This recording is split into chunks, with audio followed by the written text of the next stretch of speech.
I will start the recording. He started the recording. I already started the recording. I started it before I said I will start the recording.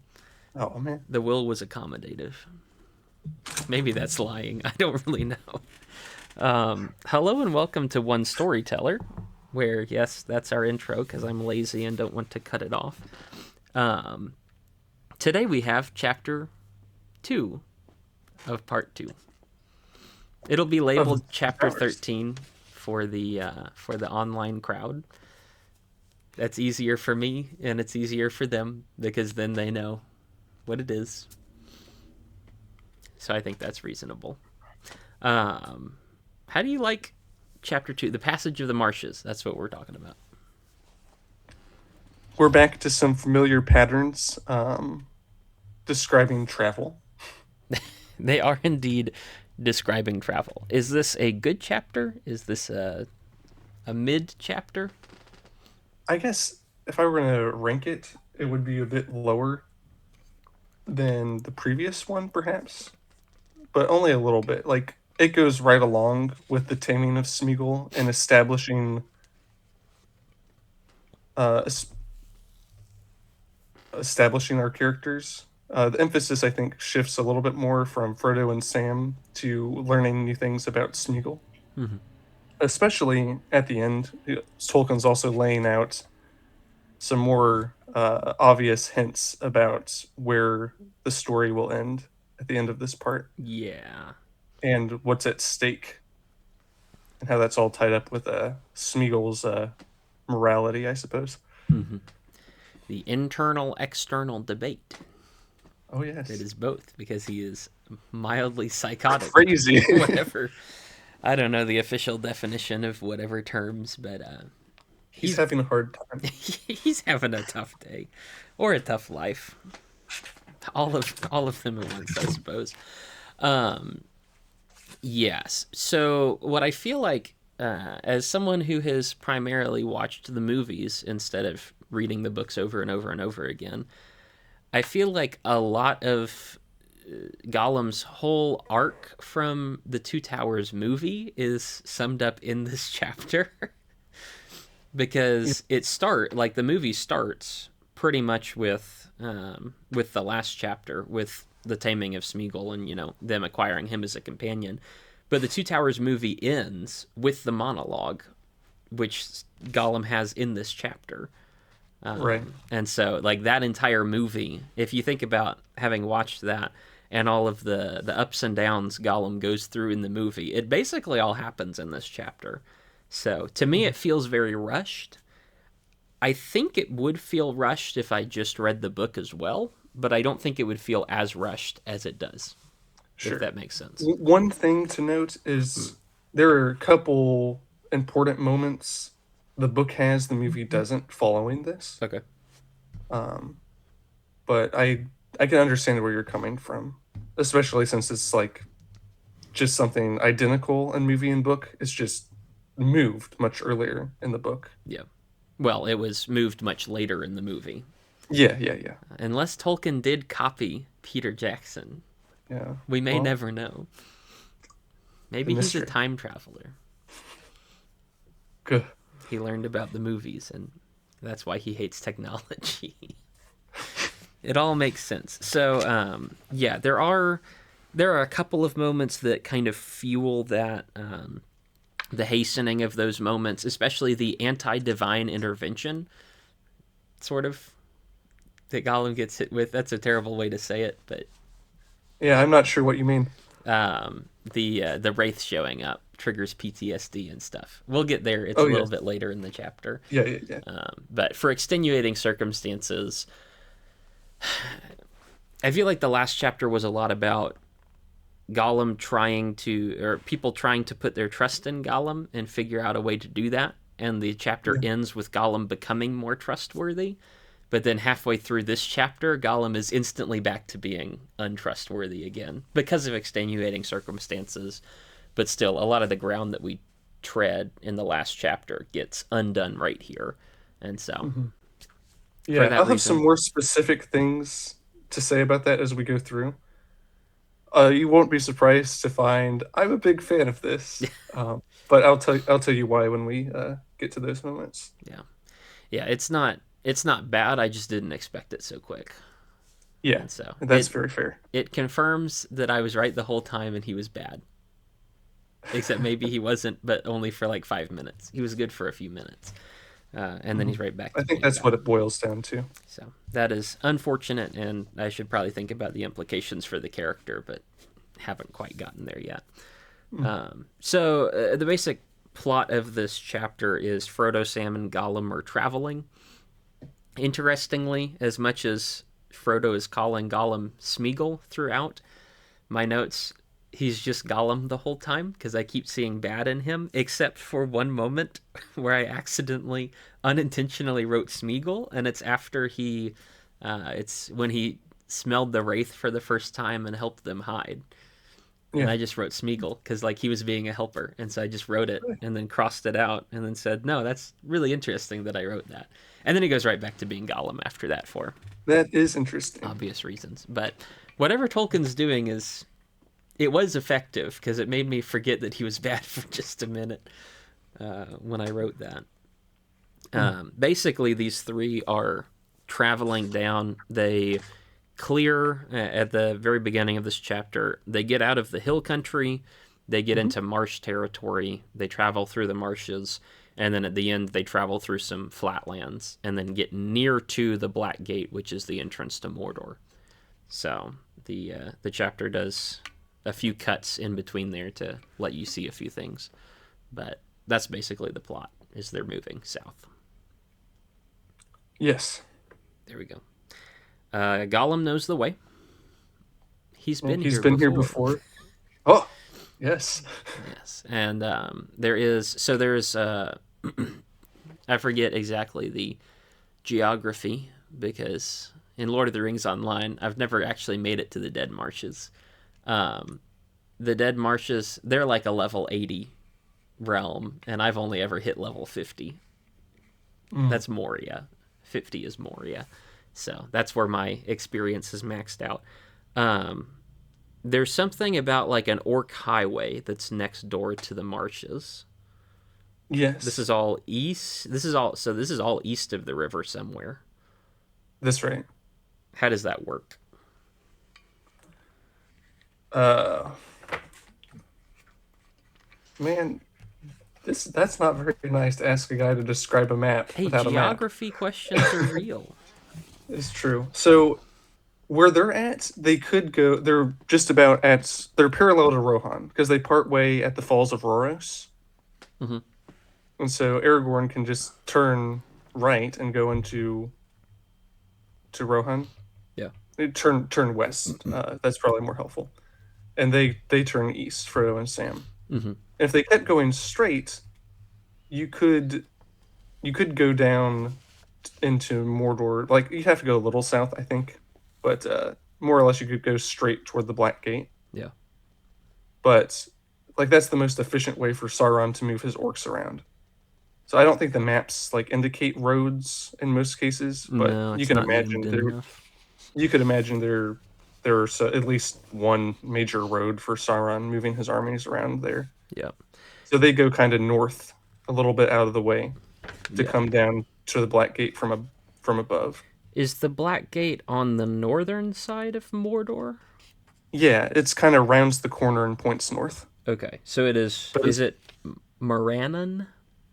yeah, Is that the name of it? I guess. that's right. Okay, and there is mention of Daggerlad being the area where some great ancestral war was fought with men and elves against orcs. I feel like that will probably come back at some point because there's going to be another war that's fought somewhere near there, but Yeah, that will be for later. Maybe it's the Pelennor Fields as well. and it's something Elrond mentioned all the way back in Fellowship of the Ring. Oh, is it?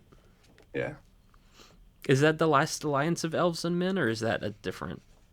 it's the same thing. Yeah, Okay, interesting. So they could walk on the battlefield, but if they walk on the battlefield, that's Orc Central. That's not going to go well. yeah, and also Another thing that Golem mentions is the marshes have spread and kind of engulfed the battlefield. Yes, or at So least that's parts of it where people were buried. yeah, So they're called the or Dead even Marshes. yeah, yeah. I wonder why that could be. This place is not really described in much specifics, but it's mad spooky. Yeah. There is a lot of mist. I don't know if that's standard for marshes. Maybe it is. Yeah, I reckon during winter moving into spring that makes some special sense. Yeah. There is there's we know that Gollum hates traveling by daytime, Yeah, but their journey through the marshes is by daytime because there's so much mist, the sun doesn't really shine through. yeah, So that's the level of misty marshes, but they don't call them the misty marshes. They call them the dead marshes because there are dead people in the water. Um, as you start this chapter, fun part, song, yes. Gollum song. Hmm. I like Gollum song. Okay, nice. I know, and I know why I like Gollum song. I think Why do you like it? because his Gollum's song is fascinating. Not only is it one of the one, it's the one I understand Mm, because most of the songs up until this point have been about like the glories of the old world and how things used to be and epic times and places, locations and people that have passed previously and like yes. how good it used to be and kind of Mhm. some of them laments about that, some of them just recognitions about that. Yeah, Gollum's song is just a complaint about how hard his life is, that's right. which means I understand it, so like I can appreciate it because I think it's funny. But also, it tells you something about Gollum because he's not Hmm. interested in like living up to the ages. He's just interested in himself, which is very fun. Well, not fun, Yeah, but like fun to see that kind of difference between him and yeah. everybody else. That is a very astute observation. Thank you. Yeah, it definitely is telling us something about Golem. Yeah, fish. He also tells his little fish riddle Yeah, from The Hobbit. which is a fun callback to The Hobbit. Yeah, Yeah, I think you could Tolkien just didn't know imagine. what to write. No, no. Uh, to your point, you could imagine if they were here with like Aragorn or Gandalf or Legolas, even they might have some rhyme or lament about the battle. Hmm. And Gollum knows about it, but he's not interested in songs about that. Yeah, Yeah. it's just like, wow, this stone is hard on my feet. Yeah. I wish I had some food. That's his entire song. It's a Yeah. great time. Um, so when Gollum does tell the riddle about the fish, Sam remembers they don't have much food, and there's a whole Hmm. kerfuffle about can Gollum eat will Gollum eat the Hobbit food, which is really the elf food, and the answer is no. Gollum Yeah. doesn't like it.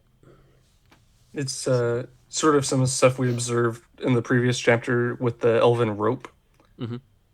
It's this is the just a progression of that. Frodo says, "If you can have it, I think it would do you some good." Yeah. And then, but maybe, and this is after Golem like nearly dies trying to eat it. But maybe you're not capable of doing that even yet. I don't think you should read Lord of the Rings as like a self-help or like therapeutic kind of book, but it's there's some interesting parallels there perhaps to think about. Hmm. Because Golem is in a really sorry state. I think they have begun to help him, but Golem is like really compromised in mind and spirit, or however you want to say that. Hmm. Well, people take time to recover, and so even Yeah, if right, even if you've been through, even if there's something good happening to you right then, that doesn't just fix everything overnight, and that's kind of exactly. Yeah, even if Gollum is on the good path to recovery, it's going to take a while.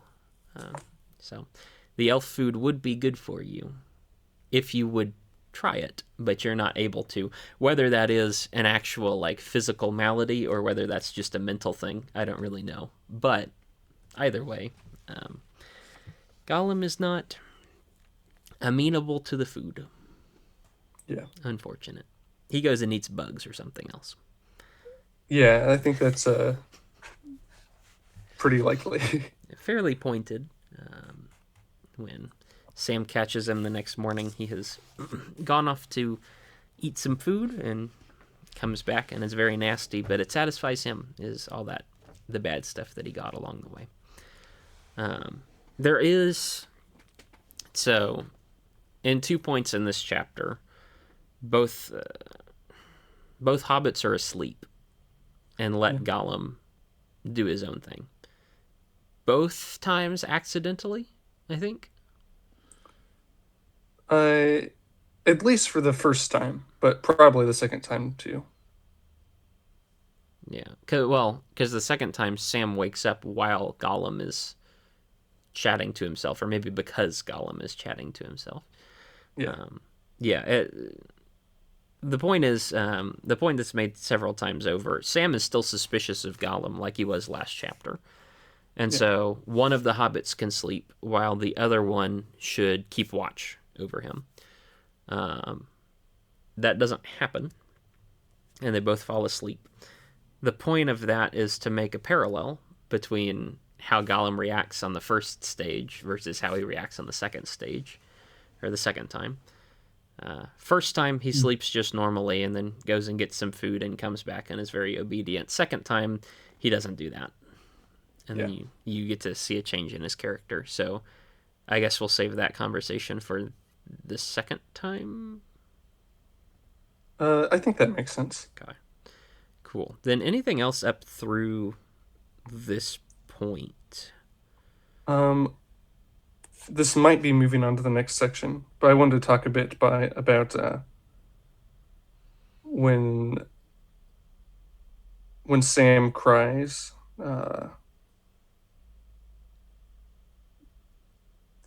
I think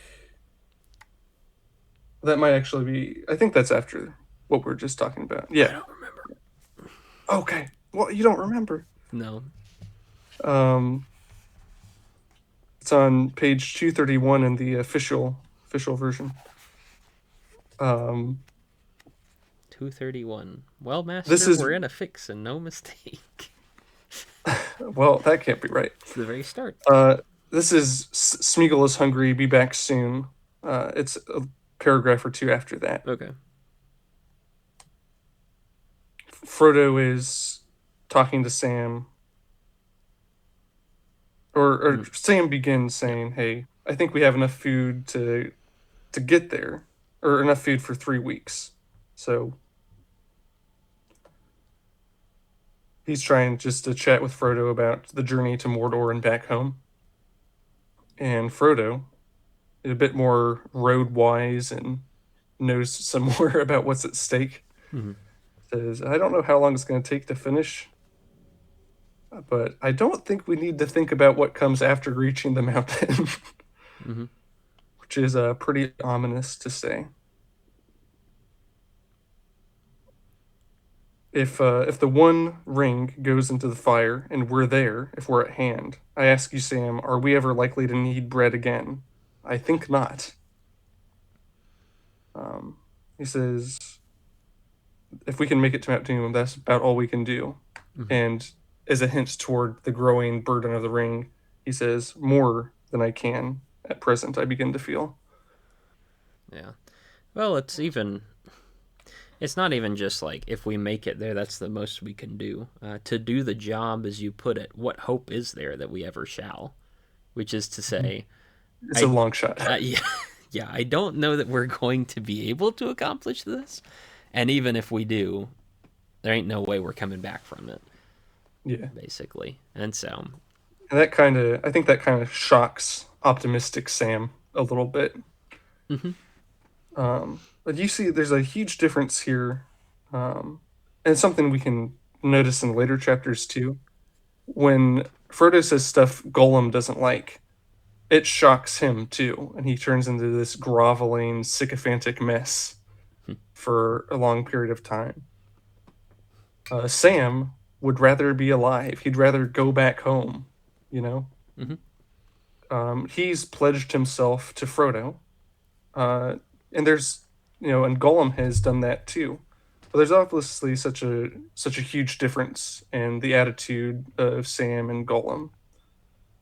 We talked last chapter about Sam's submissiveness, not as though he doesn't have any agency or anything like that, but he's decided I'm going to obey Frodo and help him as much as I can.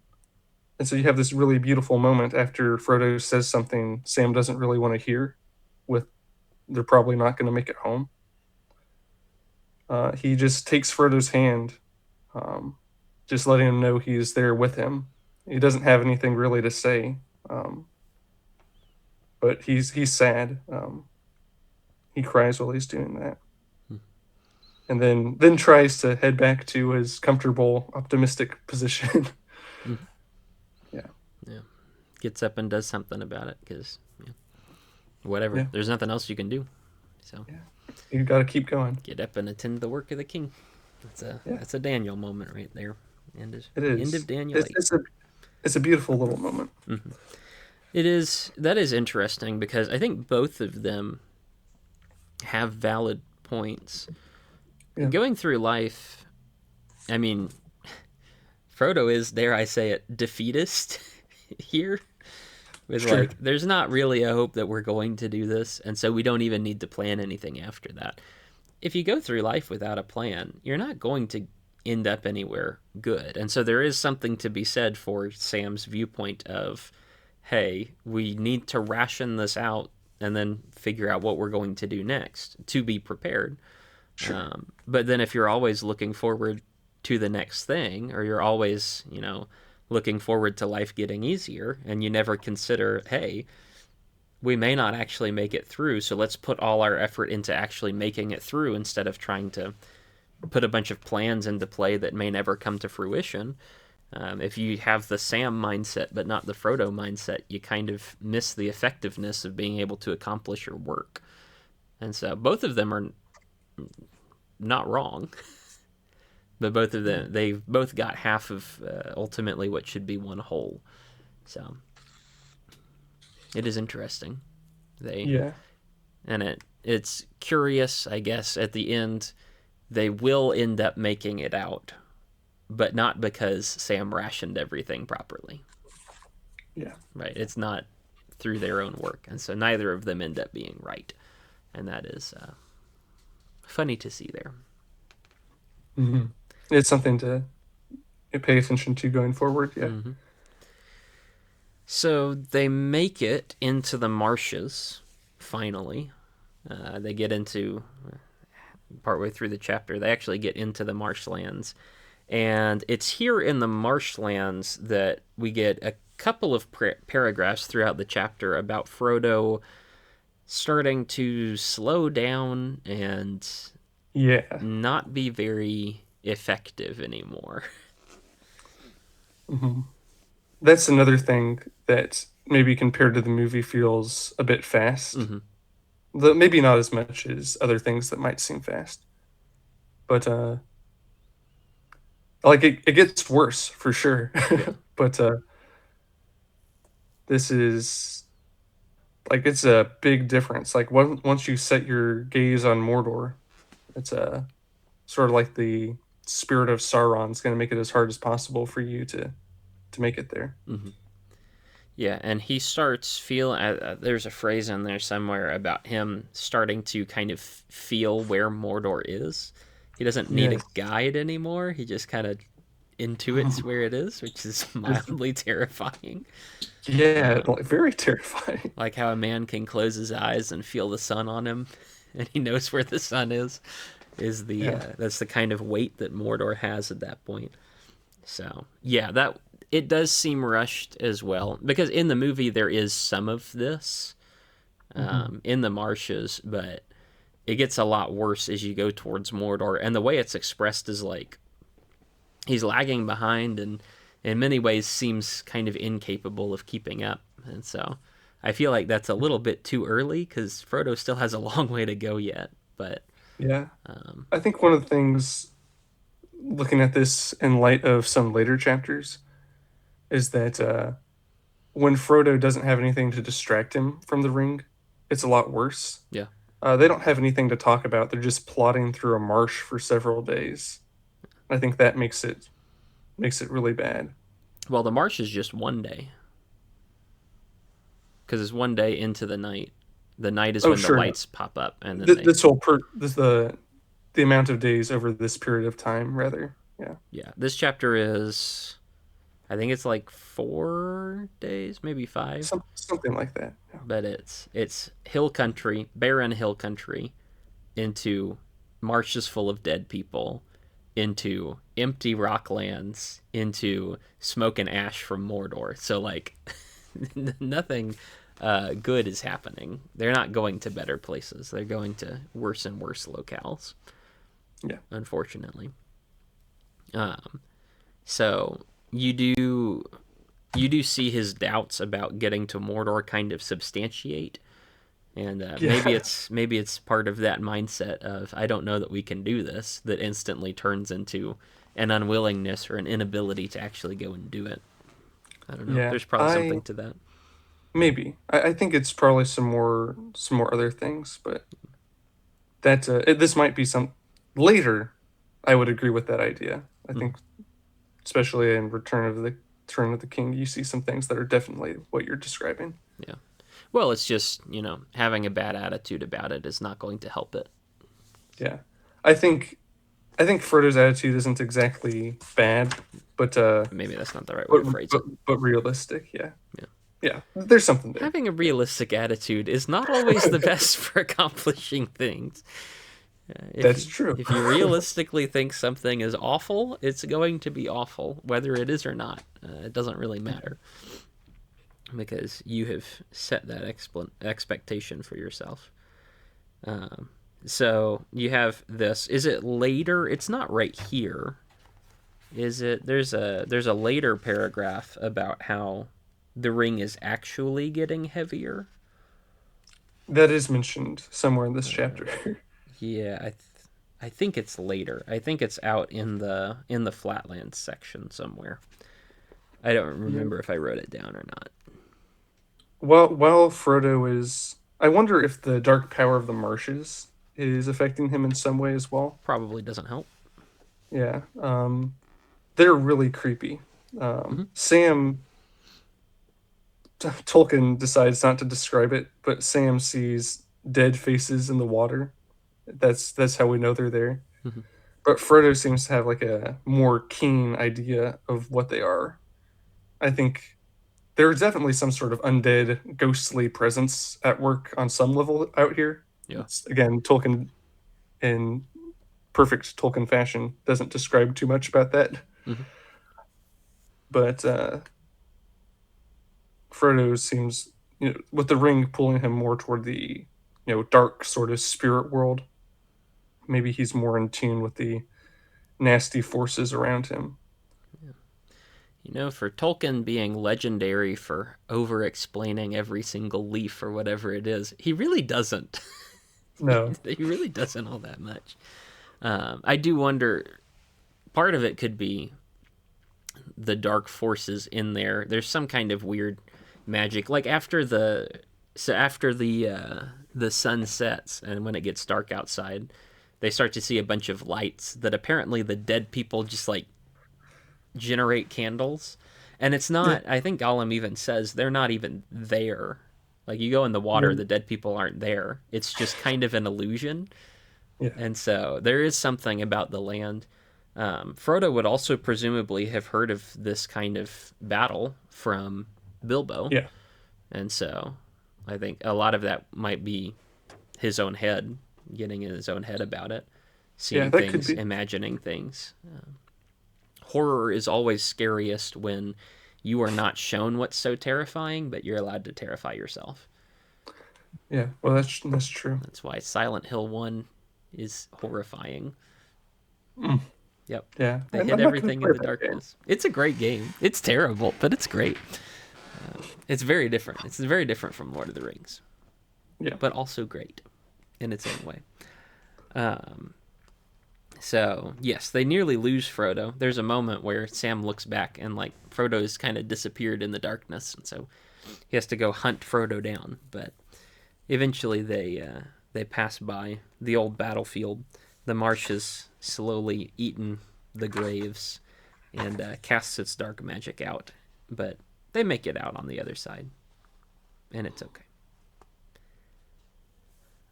Yeah. It's on the other side of them. Do you have anything else in the marshes themselves? Yeah. I think it's one of the last segments of their travel. Oh, this is the paragraph where it mentions the ring being heavy. Oh, Um, in fact, with every step towards the gates of Mordor, Frodo felt the ring on its chain about his neck grow more burdensome. And Tolkien goes on to describe, in like a pretty terrifying fashion, the weight and the horror of the eye, like drawing closer to Sauron. yeah. Um, that's also the end of that paragraph is where he mentions the telling the direction toward Mordor, Yep. even when your eyes are closed. Yep. Its potency beating upon his mind.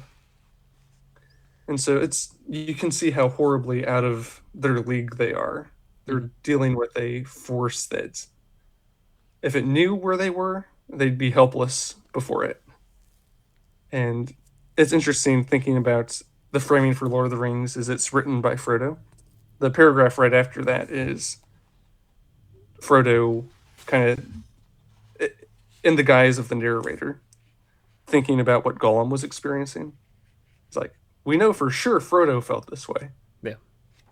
Gollum probably felt something the same, but Sam wasn't thinking about that. And Frodo was just, all other thoughts were annihilated for him because of how horrible what he was going through was. Mm-hmm. That's kind of interesting to think about too. And I think that's one of the things that kind of leads Gollum to a worse place is this exposure to all these evil, overwhelming forces they're walking through. Yeah. Well, it's just before that. Oh, Right, okay. just before that kind of paragraph or that section of paragraphs. Just previously, at the Oh, with end the of. Nazgul. Yes, so the Nazgul shows up. Basically, Gollum can somehow smell this thing. This is the moment where I wrote Smeagol could smell it. Like, Yeah. he warned them there's a ring wraith coming. And or he smells something and he doesn't know what it is. Eventually they hear the scream of the ring wraith and they say, "Oh, that's terrible," and go hide. The wraith flies over them and then back, just kind of on a scouting trip, I guess. They're very close to Mordor after all. So he flies out, he flies back, couldn't find anything. I assume it's because their elven cloaks managed to hide them amid the tail end of the marsh grass or something like that. But couldn't actually see down through the mist and see them.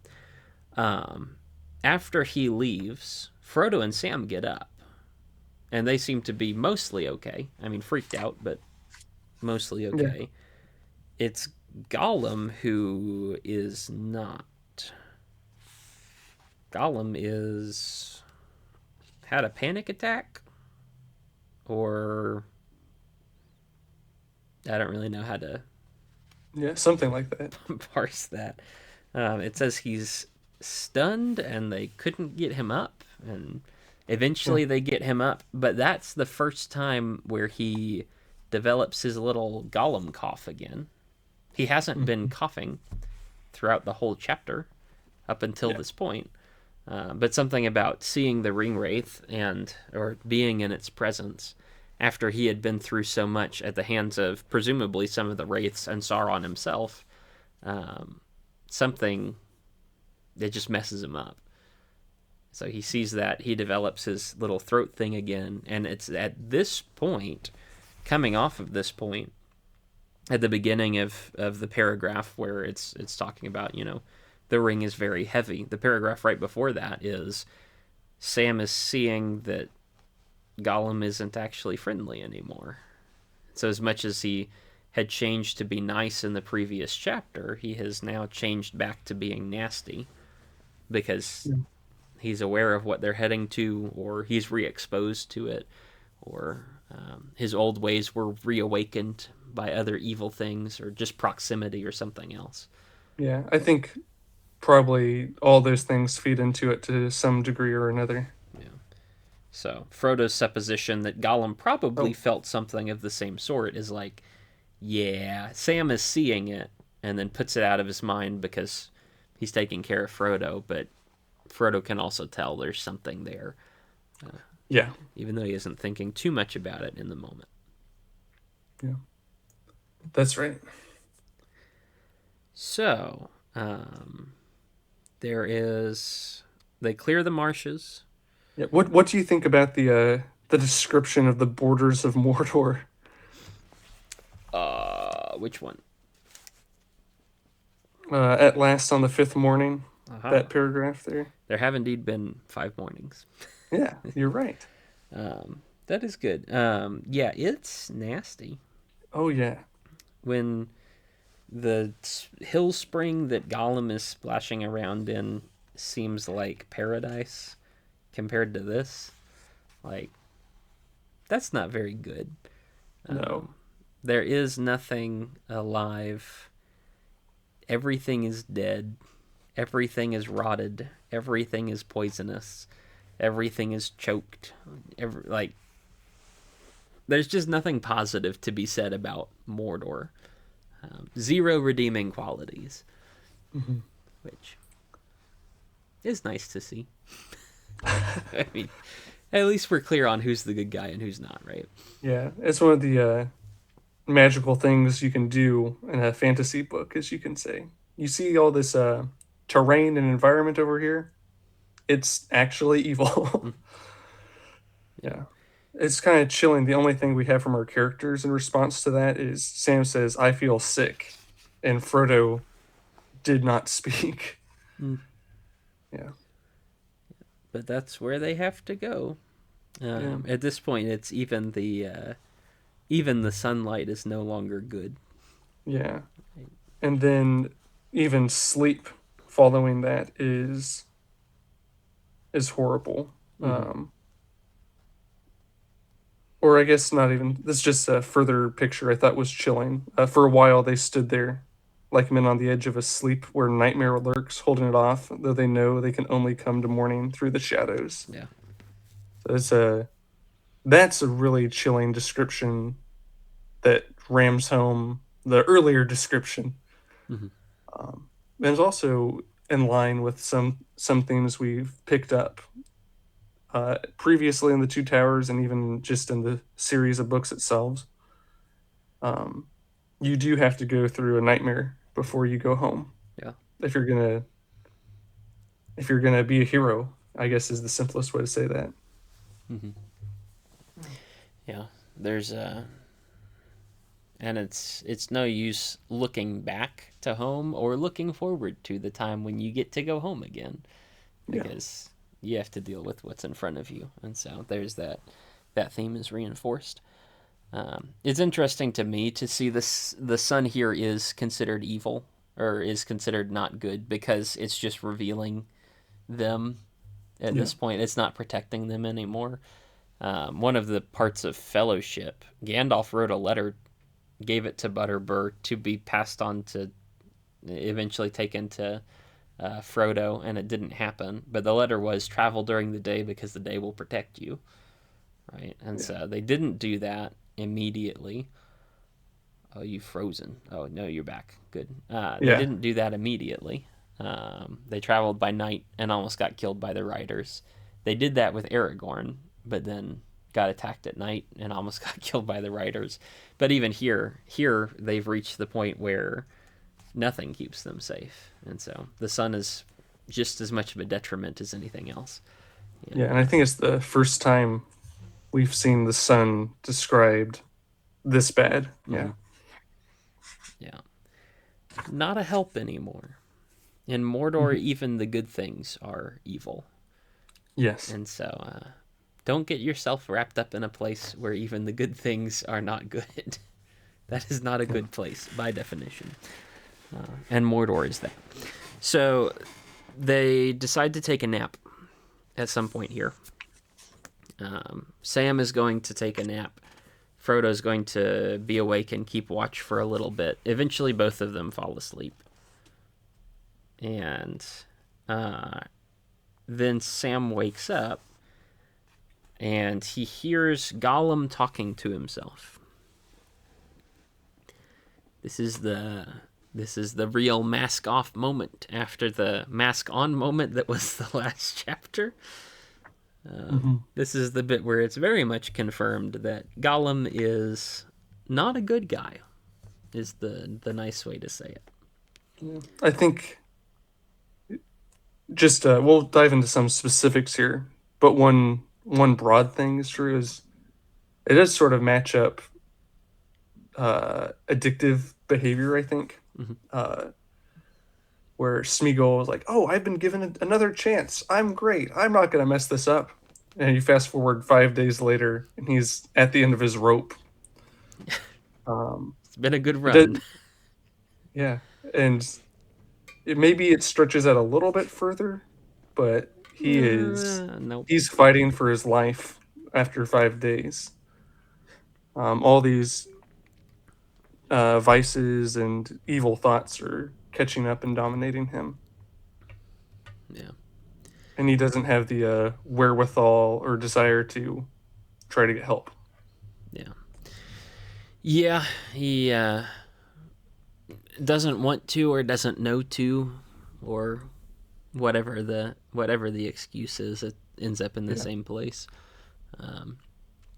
Not a good place to be in, but here he yeah, is. certainly not. It's in most people this would be an internal debate Yeah, because of Gollum's broken personality. I guess thankfully it's an external debate. it's good for the book. Yeah, it's Yeah, very helpful to.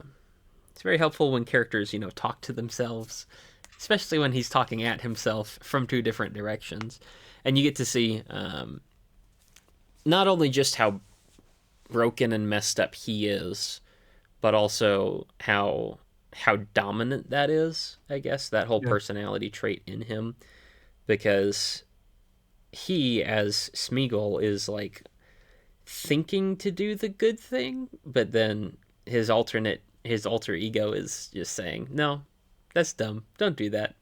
We hate yeah, them. This is a hobbit. We like him. Well, we like him sometimes. Well, we'll keep him alive, right? Well, he's a Baggins. We hate Baggins. Well, but he's not the bad one. Yeah, but we hate him anyway. Okay, well, we hate him anyway. That's the solution. So a few different things that he calls out in the specific conversation, but the general vibe of it is, no, he is a bad guy at his core, and theoretically he could change that core, but that's up to him, and ultimately that won't happen. that's right. Uh, He's so hyper focused on this temptation to gain the ring, yeah, and he's looking at it. He doesn't stop looking at it for the whole conversation. mm-hmm, I think that's striking and noteworthy. yeah, He could look away or move away, or this would be completely out of character. But you could imagine like could wake up Sam or something. yeah, But he leaves himself at the mercy of all this. mm-hmm. Yeah. And to be fair, it's probably not helping that they're in the presence of Mordor, and it's not helping that they hear the wraith No, 3 times in all. It's not helping to have those pressures on him. At the same time, to also be fair, he's the one who chose to chase them down. He's the yeah, one who won't give it up. He's the one who sticks with them and the ring instead of walking away like he should. And so, yes, if your ring causes you to sin, cut it off and throw it from you. It's better to enter Rivendell with no rings than it is to enter Mordor with all the rings, or something like that. yeah. Amen. I'm sure Jesus meant that when he said that originally, and here we are. Yeah. Um, Well, it's a good picture. yes. So what about this? What are some of the details that are noteworthy in Well, his conversation. we're getting the end of the book foreshadowed. Yes. He's he talks about she could do it. Hmm. Like, who's she? She Lob, So like, I guess we'll wait and see. Sauron's evil queen, Hmm. sort of. Not at all, but No, we're gonna pretend. So, but you can also see, I, I guess, these are the temptations Boromir and Wormtongue and Saruman have been going through, mhm. but it's just boiled down to like just the real simple elements of it. Gollum, what does he ultimately want is to be safe and well fed, and to have people listen to him. Mhm. It's like, okay, that's a those are some really fundamental Fair desires. enough. He just wants to be left by himself, and ultimately, of course, he wouldn't be happy if some miraculous way he did get into that position. Mhm. But it's a pretty simple ambition. Yeah. Well, even And he, Boromir wanted the ring. It wasn't fundamentally for himself, I don't think. It was for his people. It was so that he could yeah, save his people. But mhm, Gollum just wants the ring for himself, right? And so even in there, there's a degree of villainy in Gollum that yeah, is not in Boromir, and it's one of the reasons why Boromir is much more redeemable than that's right. Gollum is, and why they end up having very different ends. Yeah, far more. It's a Boromir is great. you see a stronger He was never parallel. wrong. He was wrong a little bit, but Yeah, it was a you good see a try. stronger parallel. You see a stronger parallel with like a Saruman or Sauron, Hmm. because Smeagol is just like an itty bitty version of their ambition. Yeah, um, it's a and shame yeah, because he can't even dream of something more than having food 3 times a day, which is yeah, like a terrible spot for where he's at, but also it's so terrible. it's just depressing. Like, man, Yeah, that's rough. could see. I guess we already talked about this some a little bit, but you talked about like how dominated Smeagol is by this Golem half, Hmm. and he's just making these pathetic excuses that get worse the longer he stays in that situation. Hmm. He's like, "No, we promised." He's like, "No, we can twist the promise. That's fine." But what I he did didn't say, he didn't I promise bother? to obey Frodo. He promised to obey the Yeah, Master, and then he's like, "Well, I could be the Master if I betrayed Frodo," which yeah. fair enough. I had not read It's this like, chapter when I said that, but yeah. there we go. I I I was looking forward to you discovering this. I may not be a Yeah, prophet nor the son of a prophet, but I'm pretty good but sometimes. here you are. Yeah, but you can just see like that's clearly not what he promised, but his more overtly evil thoughts are like looking for any excuse at all. Hmm. Because he doesn't want to be a promise breaker. That would be bad. Hmm. But we could do this and that'd be Yeah. fine. Yeah. Well, I just preached on that section from Matthew 5. Don't make Mm. vows, right? It's the whole thing. Last week I was about to preach on it. This week I did, and Mhm. it's just that little picture of I'm not breaking the vow. It's just not the vow you thought it was, so it's That's fine. right. Is Yeah. what he's trying to do. Make those excuses, which makes you not a trustworthy person. So Yeah. don't do that. And you have that little picture. Um, yeah. It's we'll learn more about the dynamic between Golem and Shelob, but it's kind of horrible. Gollum is like excited about using Shelob Hmm. as an excuse to not break their promise and still get what they want. Yeah. Smeagol's first response is no, not that way, Hmm. which is fascinating. I part of it has to be he doesn't want to get closer to Mordor, even though part of him's drawn to Mordor.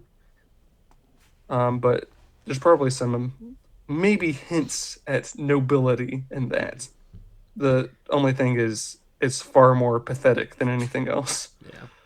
Yeah. I mean, everything in this is pathetic. He is part of his personality is like trying to be good, Yeah. but it's not really. It's more like not that way because Frodo's been kind of nice and I don't want him to die in this horrible way, but then the other part of me does. So, I guess we'll just do it. I guess we'll just let it happen, like it's an act of nature. It is telling to me that he says we want the ring, and then his excuse for not taking it right now is there are two of them. Yeah. Like you think you're That so is impressive, you're going to be Lord Smeagol, who is greater than all the wraiths, and you can't even take out two hobbits. Like yeah. what kind of imbalance are you dealing with in your head? But That is a that's the kind of really person really true. we got. Yeah. Not a great guy. No. Um, Anything else in that whole monologue? Sam hears all of it. Yeah, 'Cause- and he intervenes before things get too dangerous, which they likely were soon to escalate. I just have a little bit in the aftermath of that yeah. is miraculously Frodo feels better after sleep. Hmm. Uh, Smeagol, who did not sleep, is in a lot worse danger. Yeah. Um, what was I going to say? Was Gollum welcomes Frodo with dog-like delight. Hmm. That's just that's messed up. Yeah. He's either he is just doubling down on deceiving Frodo, which is not great, or I think the only other option, which is somehow worse, is he's convinced himself he's not going to do what he was just plotting to do, or Yeah. something like that. Or he's compensating for it. Yeah, something like that. It's just a reminder that dogs are evil and you shouldn't trust them because behind your back they are plotting. Horrific beasts. That's crazy. Should give them all to PETA. PETA puts them all down, but that's a whole different conversation. What in the world are you talking I have about? learned some things. Anyway, we can talk about Here, that later. you can love your dog. You don't have to do what Reagan said. No, dogs are bad. Oh my Dogs are goodness. bad. Do you have anything else for this chapter? No. Currently, I'm in the dogs are bad mindset, the grind set. One might even say. I just feel the need to talk about that. Well, It is curious that because Frodo does feel better after it, but he has had some kind of dream, and so he feels legitimately like a weight has been lifted off of him. It's curious that that happens at the moment that a weight is put more heavily on Gollum, and I'm sure they're not like technically related. It's not like Sauron was looking at Frodo, but now he's looking at Gollum, so Gollum feels worse. But it right. is curious to see that kind of balance out where the burden with the ring has gotten in Gollum's head more than it has in Frodo's. And so Frodo can Interesting. feel Yeah. better, but Gollum feels worse. There's still an oppression by the ring, even though Frodo will have an easier time of it for the moment. And again, I'm sure there's not like a metaphysical thing going on there, but it is curious to see that kind of comparison. Yeah. There's enough bad stuff with the ring to go around. Hmm. But yeah, unfortunately, Golem is not resisting that, Yeah. and through something, in part probably resisting, Frodo is feeling better. Yeah. It seems to center on one person at a time. And Maybe so. yeah, it well, That is Boromir. that's the creepiest interpretation, and I Yeah, can't say you're wrong. yeah. I mean, when Boromir did evil stuff, Frodo was not hampered by the ring at all. He ran away very quickly. He wore the ring and was perfectly fine. And he went Hmm. and made a noble decision to go off on his own, right? And so the darkness got to Boromir, but it inspired Frodo to do something good. Here, the darkness got to Gollum, but Right. it's inspired Frodo to, pick it back up, and he's doing okay as he goes through this journey. So mildly terrifying, and I don't know what to do with it. Yeah.